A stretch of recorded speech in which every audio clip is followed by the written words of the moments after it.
It's been impossible to ignore every time you go for your weekly shop. The cost of living seems to have been going higher and higher. Now, finally, it's below the Bank of England's 2% target. But will it actually make a difference for shoppers and shopkeepers?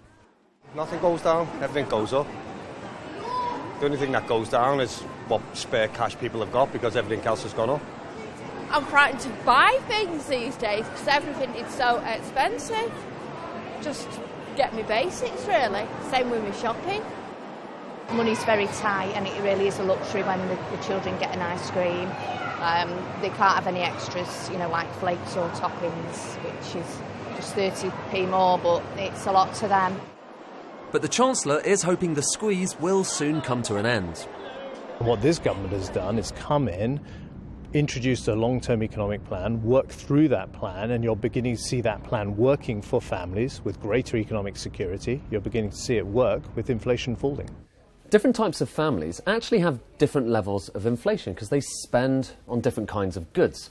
For instance, those towards the lower end of the income spectrum tend to spend a greater proportion of their monthly bills on food, for instance, whereas those in the upper end tend to spend more on household goods and on cultural goods. The upshot is that, as it turns out, over the course of the last few years, those who are less well off have had higher inflation. So what is it that's contributed to the overall fall? The price of furniture and household equipment, like cleaning products, dropped by 3.1% in January alone.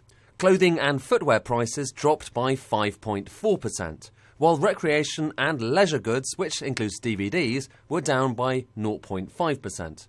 And while alcohol and tobacco prices rose by 3.1%, that's lower than the normal January increase.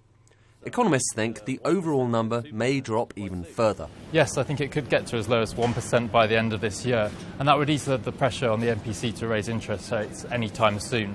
I think that could mean that the first rise in interest rates is postponed until later next year. However, shop prices aren't the only thing that's been going up. House prices are rising at an annual rate of 5.5%, with the average home now worth £250,000. In other words, the consumer price index may now be running below 2%, but there's still some assets that are inflating like almost never before. Ed Conway, Sky News.